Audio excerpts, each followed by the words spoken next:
E vamos então a dos.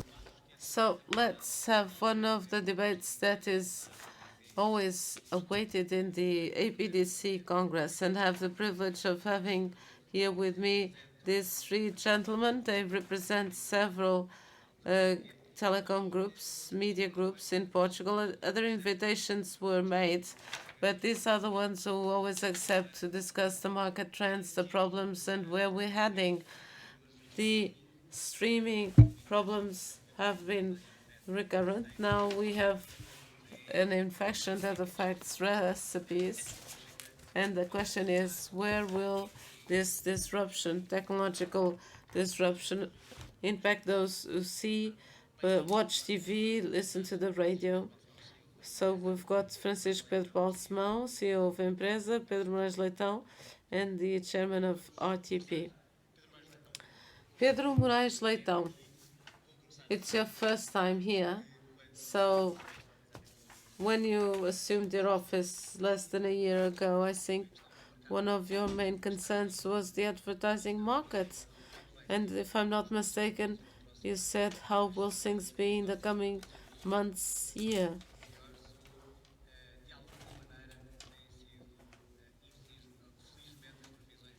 Your forecasting was wrong, fortunately, or not?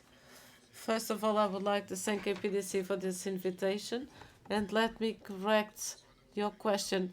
I am in the Media Capital Group for 1 year, but I was here in 2007 in the APDC Congress, and I see big differences,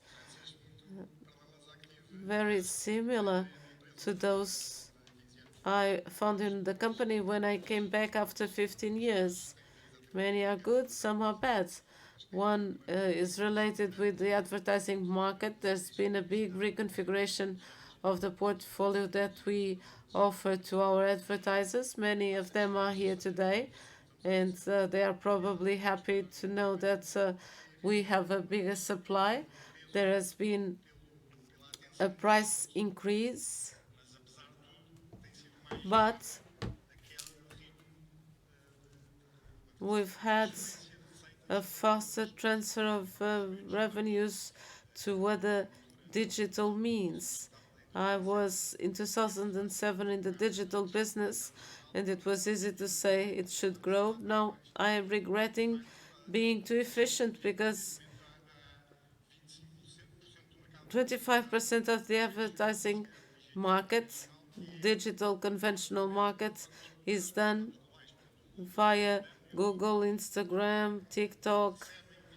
They receive 25% of the market that was usually done via traditional means, local means. How can you fight that? Well, before going into the antidote, let me explain how serious it became. Google has its share of the conventional market, but also another non-conventional business. All the links, when you do a search in your mobile, tablet, computer, we find suggestions, recommendations. They are paid. This is a source of revenue that is not revealed by Google, but in Portugal, I believe it's above 200 million euros. This represents 40% of the conventional advertising marketing in Portugal. So Google has a dimension in the Portuguese and world market, which is not proportional. And the antidote is to do partnerships. It's not worth fighting world giants and global platforms. I repeat the question for you, Francisco Pedro Balsemão, about the shrinking of the advertising marketing and a steady fast inflation growing with a stricter competition or more fearsome competition. Well, advertising is communication, communicating our means, and on the side of our advertisers, this will continue to be important or fundamental, so that people know what is available in the market, products, services, brands, so that advertisers can sell those services, products, and brands. Maybe we will tackle this later on, but there's a huge fragmentation, and we, as large Portuguese media groups, we should find ways to find the consumers, the channels they are in, so that they receive our contents and also the commercial content. It's easier said than done, but we, as managers, this is what management is, which is self-obvious, where to place our resources, and I agree with Pedro. In reality, our budgets are tailored to the size of our country, the country we have, but we also need to be ambitious, and we need to follow these consumption trends. We've done that with streaming, audio, and the co-creation of contents so that this communication is more organic. In the digital, as Pedro said, there's a transfer from TV to the digital, and there are incumbents. We are considered incumbents, but there were incumbents before us that have more power than we do, and it's difficult or even impossible to fight this power. The only thing I would like to add to what Pedro said, yes, partnerships, but we cannot standardize or a better level playing field considering what is happening with Google, YouTube, TikTok, and Instagram. In the specific case of Google, we are Google partners, but we must also use this fora to make this type of statements. There is an injustice that leads to unfair competition because Google is on the side of supply, demand, and is also the referee. So they have the incentive for their products to be more used than those of the competition. I said this, if I'm not mistaken, says the speaker, 1 year ago or 2 years ago, that the tide was changing. There are several laws at EU level that are addressing this type of distortion, imbalance in the market, but we cannot yet see the results. It will take some time, but we will be able to see it. Nicolau, we have a different type of financing. Advertising is more reduced and the financing does not increase. Given this situation, how can you provide a public service and compete with the private operators? Good afternoon. First, let me congratulate you for organizing this Congress in the person of Professor Cesar Vieira, and to thank Mr. Carapuça for inviting me to be here today, in particular for giving me this panel, because tomorrow I won't be in Portugal. Well, I believe I won't be missed, but okay. Regarding your question, well, my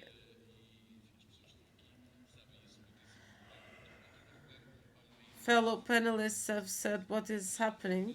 People know this. People are not watching less TV. There's a fragmentation of the audience. And this, of course, is a challenge for the so-called traditional operators.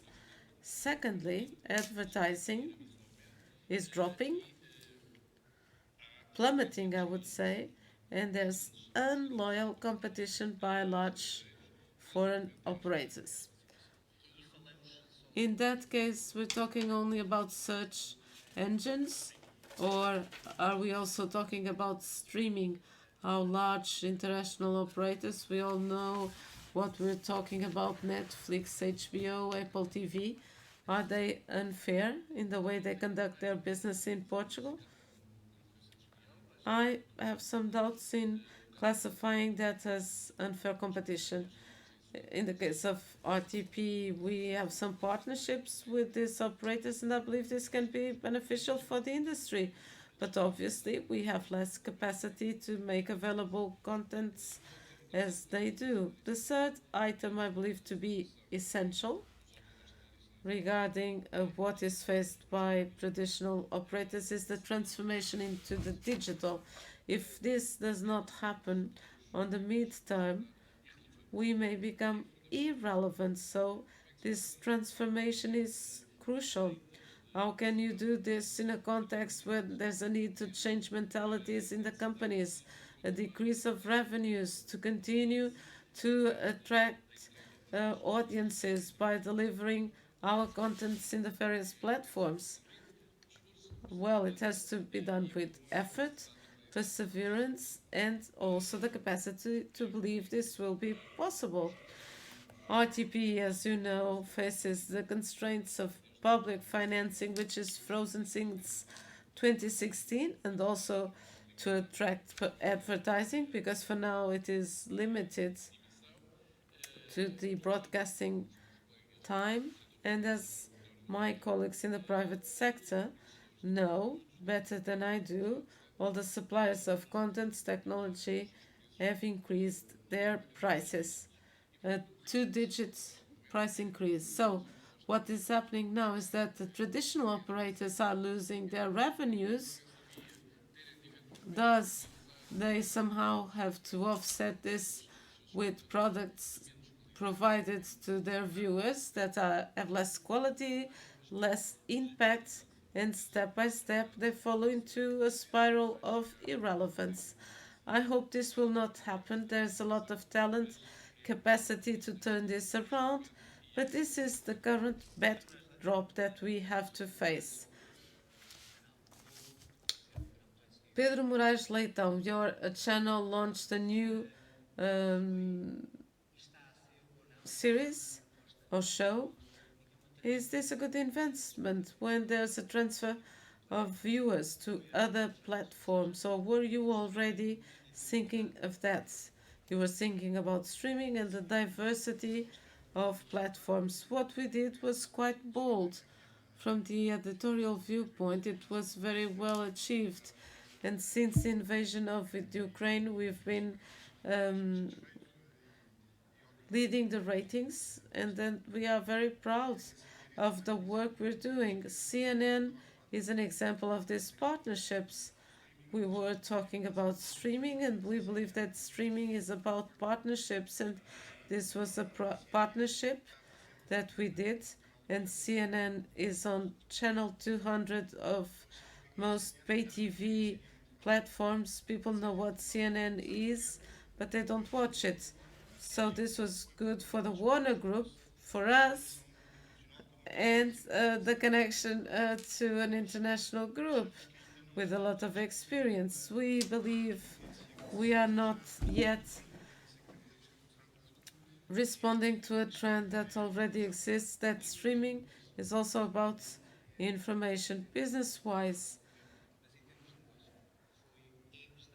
is it being a good business? During the first year, there was a loss of 2 million years. That's the straightforward answer. This means what? It's a relevant investment in the field of information. Whether it will compensate or pay back, we need to be patient. We believe this was a bold investment. And it's also about learning about these international partnerships and information streaming. And this is on prime time. And also the relaunching of the soap opera Morangos com Açúcar, literally translated strawberries with sugar. And we also believe that shows and soap operas, maybe this can also be done in the case of information, news, sports, but we are considering this carefully. Up to what extent, what has been its impact in an empresa group as well as the Signoticias. It did not have an economic impact. We did not lose 2 million euros last year. And this year was quite positive for us regarding our turnover. We started well. The 2023, we started well 2023. As Pedro mentioned, since the Ukraine war, which is public, that CNN is a leader between the different information channels. From 2021 2022 we've increased the number of views, spectators, so we're not losing audiences. We have a new competitor. This is a motivation factor, and at this moment we are working thoroughly to recover our leadership. Now we're much more motivated to know that we're on the right track, and not only in terms of the editorial aspect, but in the end, this is what I've said, to reach our advertiser, to understand what they want in our cable platforms, information channels that give this type of this information to more qualified audiences. But the impact in terms of audience, the impact will also have a commercial impact. Up to what extent we have to be prepared to counter that trend, to contradict it, and not to speak about other numbers, about losses and gains at this moment. The cable as a whole has increased advertisement. Maybe the two or three of us, maybe we should take advantage to be able to attract this advertisement increase to conquer audiences. Again, audiences are on TV, on other platforms. We're able to measure who sees, who watches us. In that case, we were able to, although we lost leadership, to keep a loyal audience, keep our commercial target. But we still have to fight to recover our leadership and to be on platforms in addition to others. And I'd like to congratulate CNN, which started with a good operation. And when we have a new competitor doing that kind of work, others will want to do more and better. So we're going to be working along those lines. And at the end, we will have some novelty in terms of TV and digital. You will not be doing other businesses. Nós temos tido desde que. Era uma pergunta, não vão fazer uma. It's a question. You're not going to. You're trying to know more about the brand, the stronger brands we launched, the stronger brands, Signoticias, Expresso. This is what we launched. They've been successful. Some were bought and sold. I hope there will be opportunities in the near future to reverse that trend. But those that we created up to, and I want to congratulate who worked before me. These were the stronger ones. We are convinced we're convinced that we have strong brands. Nicolau,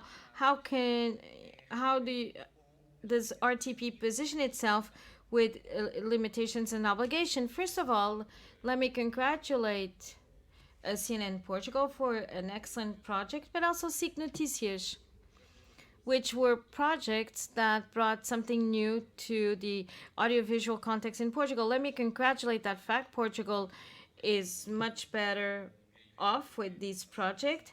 Similarly to when Public came out, the fact that there was a war enhanced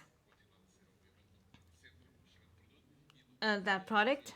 And in the case of CNN, the war in Ukraine enhanced its deployment. And not let me say that RTP3 will have a word to say, and I know that there's some condescending things, but let's see if RTP3 might not be able to do something that concerns us.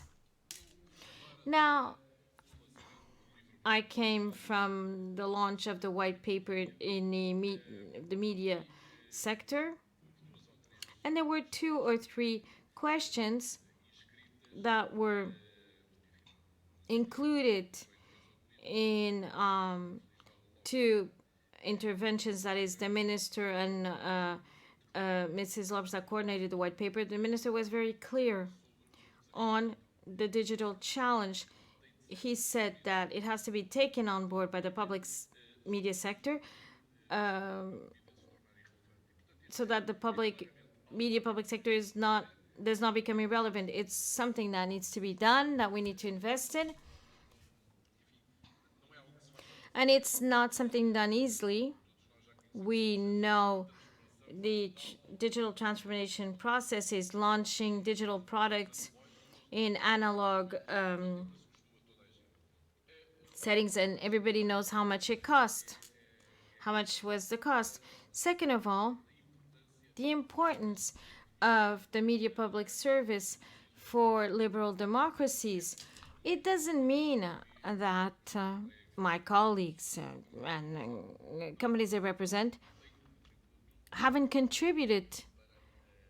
an important contribution to the values that our societies are based on, what we believe is the best for the country. That's not it. But we do something more, and that's why we've received an audiovisual contribution that is giving contribution so that we have a better country. And let me say that the 3 remarks mentioned during that white paper launch, it was on digital transformation, first of all. Second of all, concessionary, which has to be reorganized internally. And third of all, information and journalism. It's of the utmost importance that in the public sector, media public sector, that information plays a central role. And why? And we have 2 good examples of that fact, because today we face huge challenges. Not only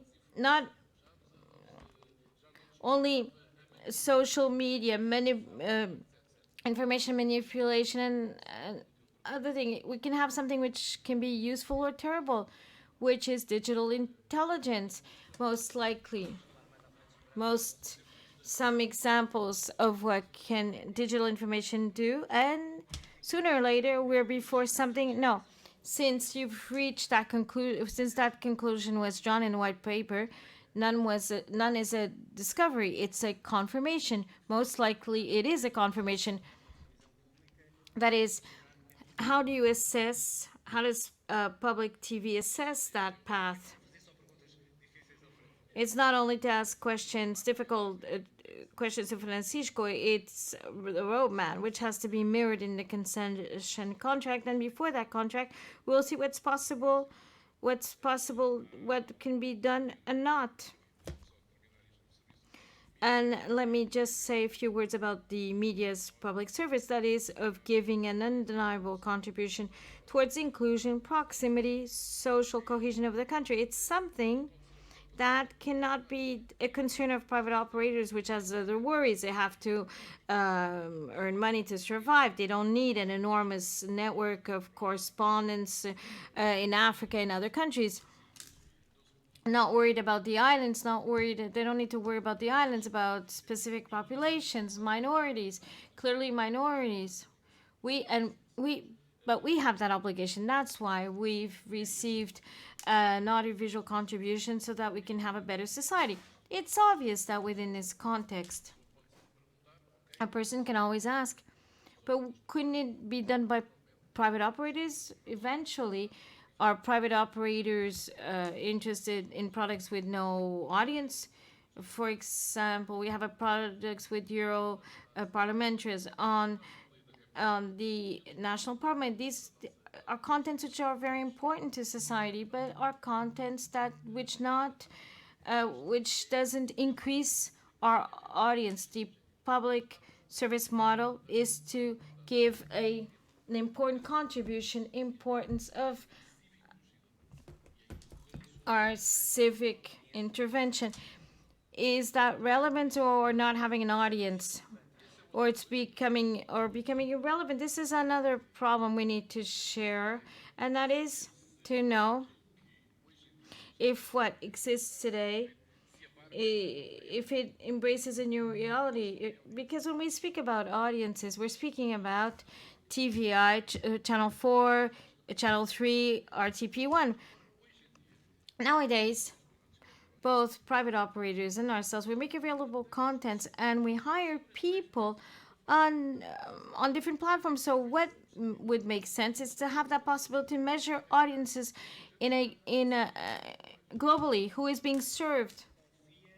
Pedro Moraes Leitão, do you trust when we open a newspaper or when you see audience results, is that the real result, and that can be presented to a client to invest in your channels, newspapers, radio? It's not enough.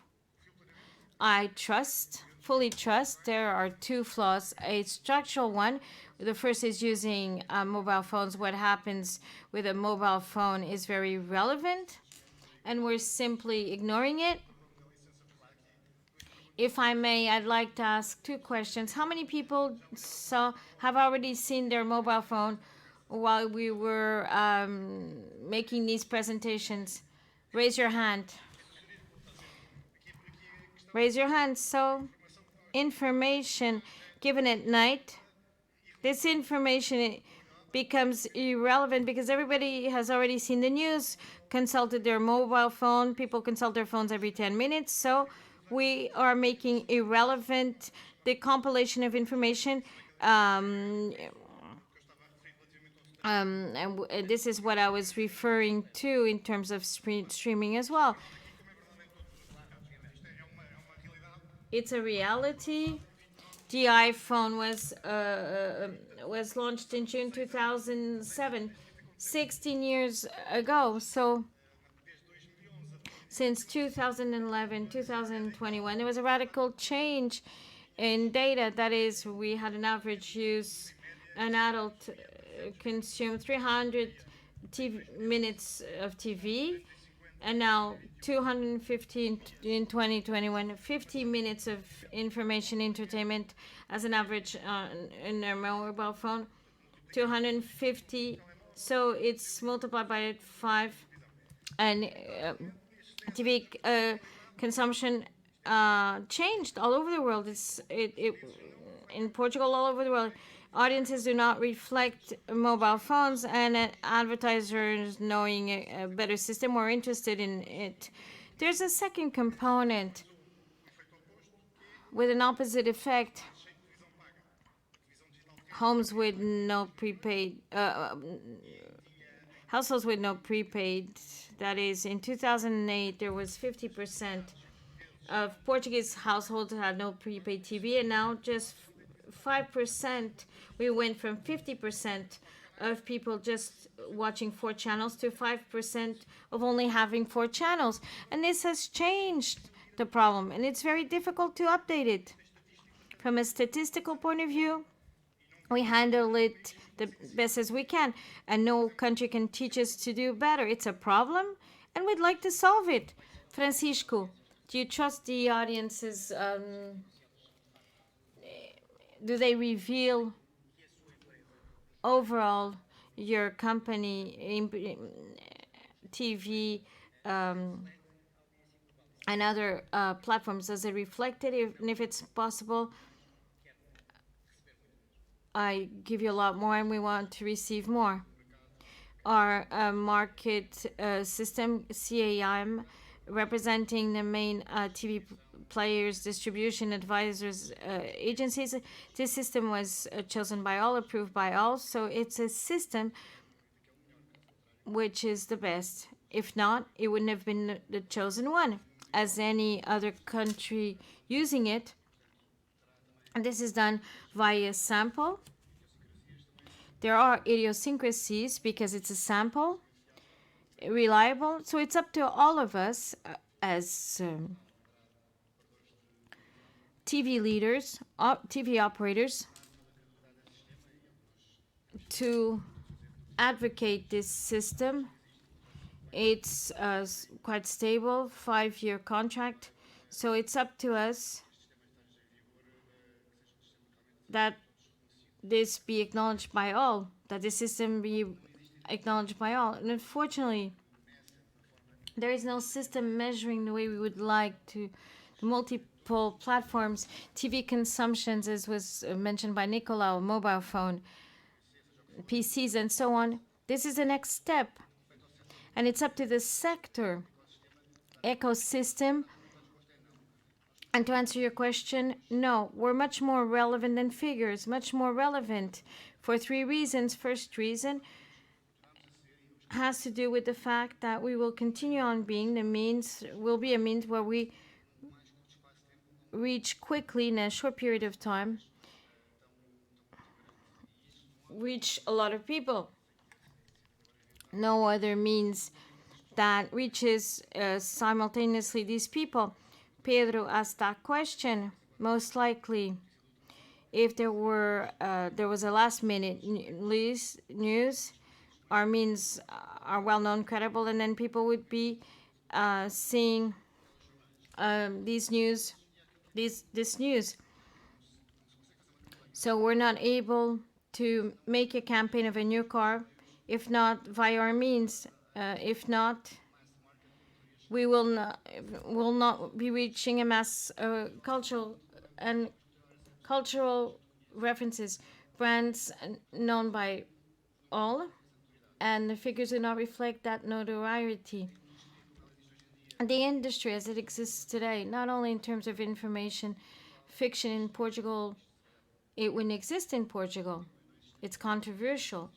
It would the culture, theater, Portugal cinema wouldn't exist if these 3 channels did not exist. We employ thousands of people to produce fiction. Without this production distribution throughout our channels, without this, there wouldn't be other things. That concept regarding soap opera, myself and Pedro Nicolau not as much. This means that this is relevant. There's an economic relevance in addition to cultural communication, which is essential, that goes beyond figures. Let me add to what Francisco was saying. The 3 operators have been the drivers of the audiovisual industry of content production in Portugal, and they nurture bigger industry like artists, producers, so all those involved in that area.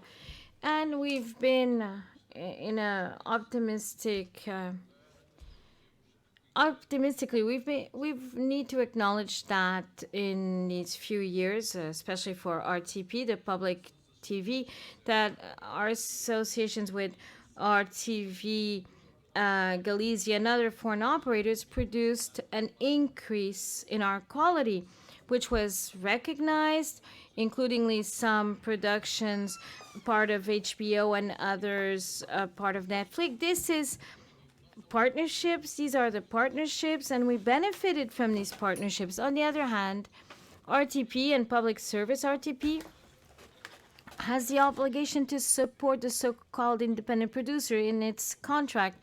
We don't do this with soap opera. We have 2 episode series, but we support films, documentaries, and this aspect. Last year's investment represented 18 million euros, which was essential during the pandemic to support that industry. So this is quite clear. That is Streaming. We talk about disruption in this Congress, and in fact, streaming, as it arrives to our homes, is disruptive and has some good and bad things. How can you fight this?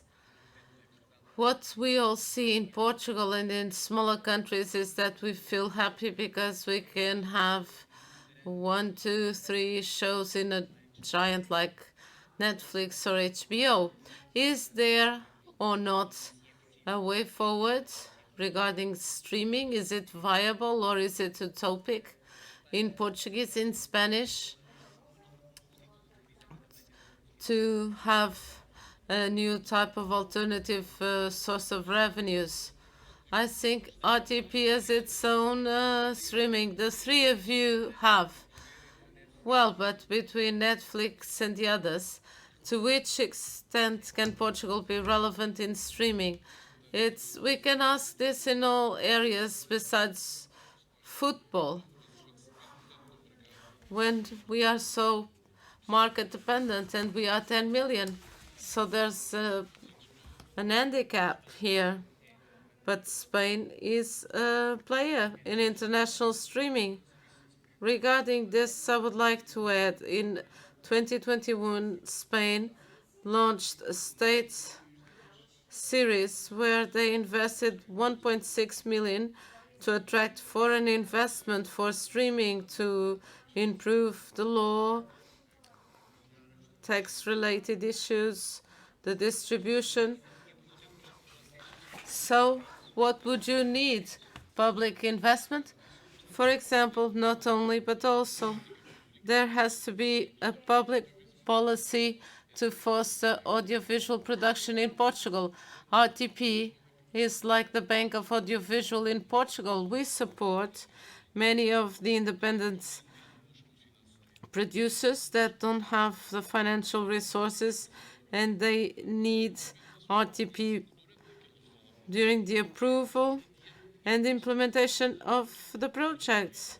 There should be venture capital or some instruments from the state for the financing of independent producers if we want an audiovisual industry in Portugal. The same question for you, Pedro.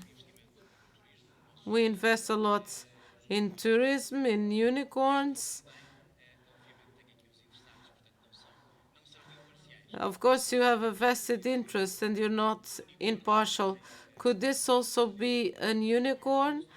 The audiovisual production for streaming, you mean? Yes. Well, it's public already that the shareholders of the Media Capital Group purchased a land for printing purposes, and they want to transfer all the premises of Media Capital Group, our production studios in Brussels, the TVI premises. So we will have the studios, the offices, and all the operations of the group there. When we were studying the investments in the studios, there were several foreign investors interested in using these studios. So first, we need to supply more large studios in Portugal. We don't have studios with a height of 14 meters. So the hardware is important. If it's available in Spain, they go to Spain. So we need to create the infrastructure for the software components so that we have the independent operators, the creative genius, and those who will use the studios. But international producers express their interest in using these studios. We have plans to use the studios full-time and also to use our current studios. So there's the interest of private investors to invest in Portugal for audiovisual production, the hardware part, and then they will bring the software. So the outlook is positive, and I trust we will go down this road, but we need to walk the talk.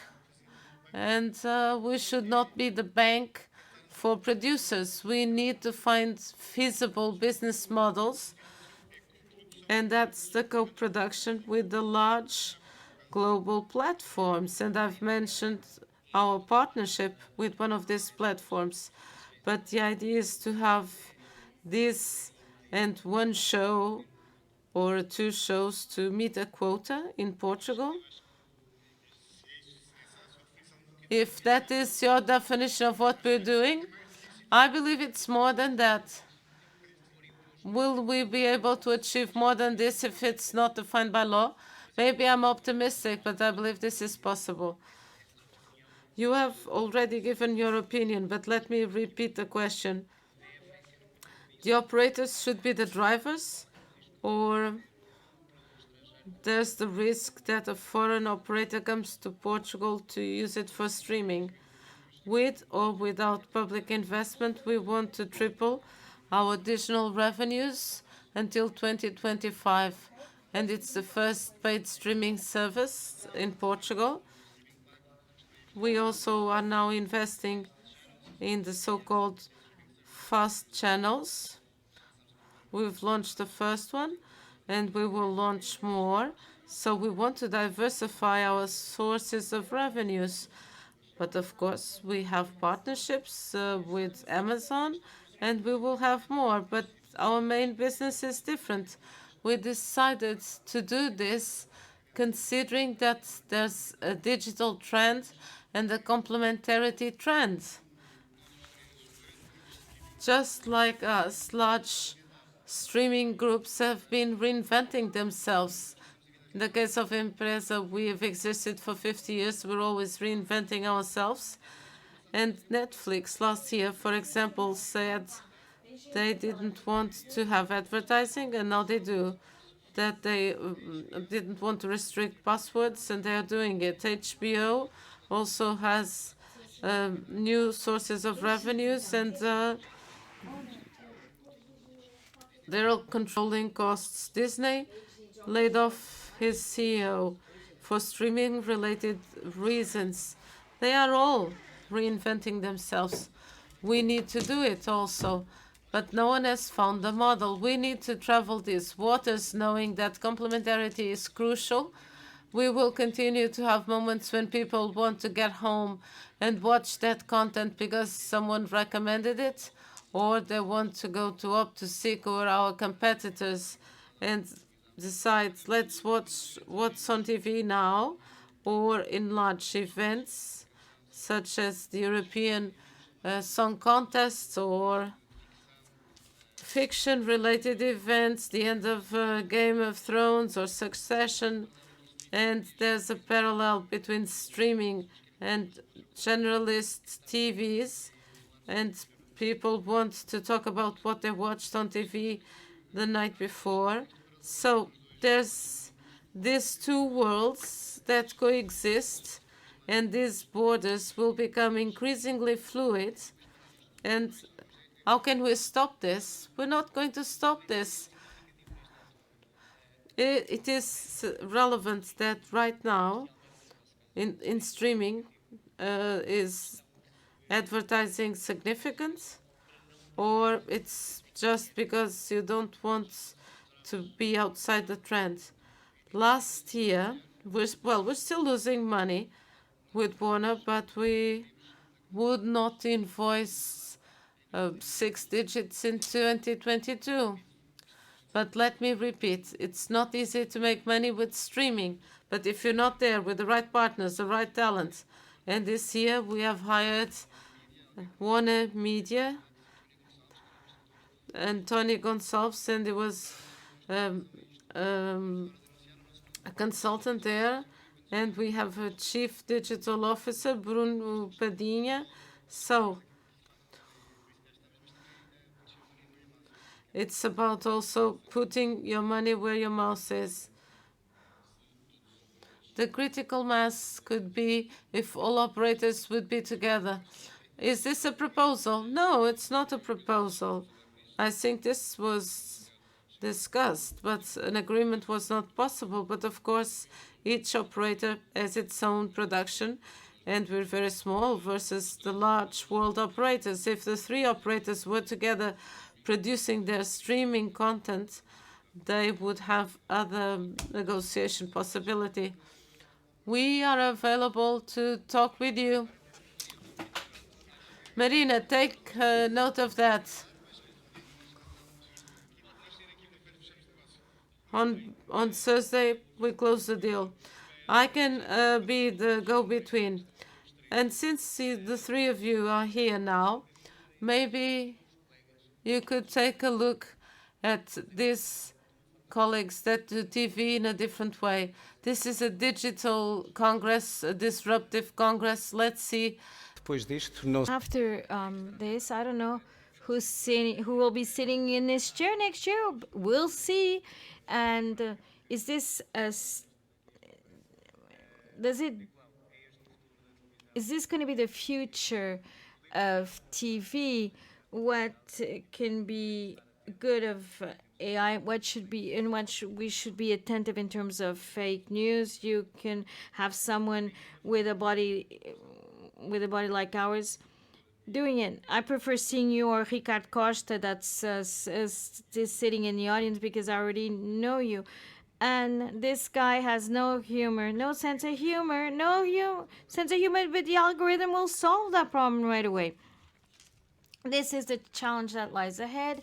AI can help us out, help everyone, undeniably. It depends on how it's going to be used. First of all, we will be part of that situation. The European Union is thinking about regulations to limit its usage in different activities. But as was mentioned earlier by the different panels, there were different technological waivers. We've been embedding this. So AI also will be embedded. And let's see what the result will be. What will be the result? What's going to be the output? It's a world with great opportunities, but there are dangers. How will we surf these waters? I'm not scared. It can replace some entertainers or journalists. This Congress gathers annually. APDC aggregates media, telecommunication people since 2007.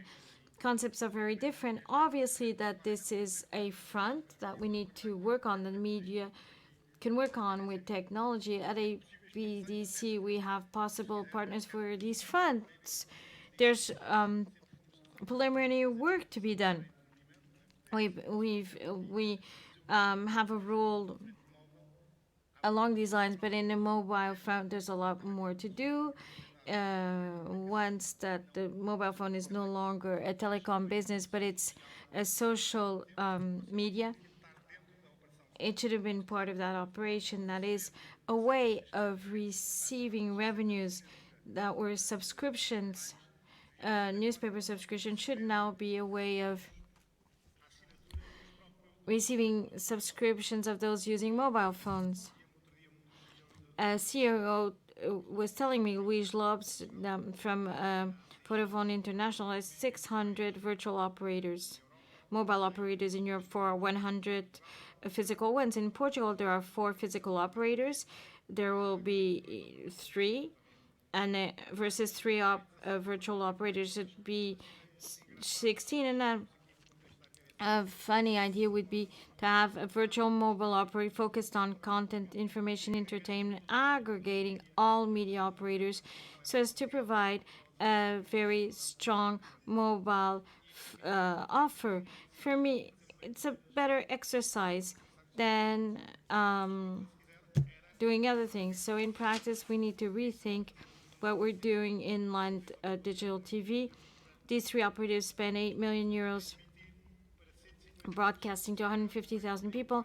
Maybe it would be more wise to use the internet social fee to transport them into the information society, keeping the Portuguese public. I understand, but there are 20 better ways, more advanced. So the proposal is to end with LAN TV, TVI. It's not possible to do it in June 2024 when the license will be renewed, but we will simply renew it for the next 7 years. In 7 years, we'll be discussing that problem, and then there'll be 0 households, no households with LAN TV. When we speak about its future, Is it an objective? The end? Its end? Not possible in terms of the legislation regulating that thing, but should we think of it? Yes, we pay quite a lot in terms of land digital TV. What's our return? We pay too much. It's been like that every day. There is that transfer, and people consume more via the cable. We're not free to air. There's no free to air does not exist. We're general TVs. Free to air represent 4 or 5%, comparing to 80% in Italy. So in our case, we have to pay less. This deserves a broader discussion from the sector regarding that topic. As to the future of TV, will we be thinking of algorithms, journalists, virtual journalists, entertainer? Could that be the future? As Pedro mentioned, we have to assess that situation. It's not the first wave of AI, it's the third. Someone's using it to show news about sports, stock exchange, and so on. The second wave, via big data, how we can filter, use AI so that we can save time. And then this one, which is a more popular one, let's say, which is generative chat GPT, which is more known. It's not ChatGPT, but it's more developed. With an algorithm, it can make decisions for us. Medical, it's appealing as if it was a talk like ChatGPT, this anchorman of talking as we couldn't before. We're speaking about large language models Informação que é pública. using public information, which before was a proprietary one, but we need to know how to use it. This is not going to be a topic for the journalists. They can't ask such questions and there be scrutiny. The machine won't be do it in that same way, and this is the journalism role, to know what journalism should be able to do. It's as relevant. The fact that João already mentioned, there's a greater potential so that there be bad actors, and today it's really difficult to distribute. That is when we're talking about deepfake AI for ill-intent purposes as a society, the impact, an alliance between the media, the state, civil society, and the academy, Ministry of Education, there be a discipline, a module that would be compulsory in basic secondary education to teach media literacy and to fight misinformation. If not, we'll have very big problems, which is the freedom of expression. Do you want to conclude this talk? Terceiro, televisão terrestre. Land TV, is it something that we should think of finishing? And to think about, do you want me to be fired live? No, it's in the concession contract. There are alternatives, but I can share with you the ideas that were mentioned. First of all, it's an excessive cost supporting the operators, and once that we see the evolution of households that only have access to land TV, access to operators via the land TV, there are other ways by giving a PC to people that would be cheaper, and it's more effective than what exists currently. But in the concession contract, it's mentioned RTP has a commitment, but if the law changes to find an alternative consensus of the three, I'm not going to commit to be committed. We're capable of being interested in leaving DVI. Might not want just to have that obligation of broadcasting, Francisco, via LAN TV. At the beginning, you said that there were other invitations, there are other groups, not just to say that, not just to mention that there are other groups. We were the only groups that accepted this invitation. We're the only groups, yes. You're the ones that normally accept. We would need a broader discussion, and we're always ready to participate at that level. You're always welcome. Annually, Francisco Pedro Moraes Leitão, Nucleus Town. Thank you very much. It was quite a pleasure to listen. It was quite a privilege and a pleasure to listen to the three of you. Good afternoon. E agora vamos então. And now, the closing of this first day of the 32nd APDC Congress. Carolina,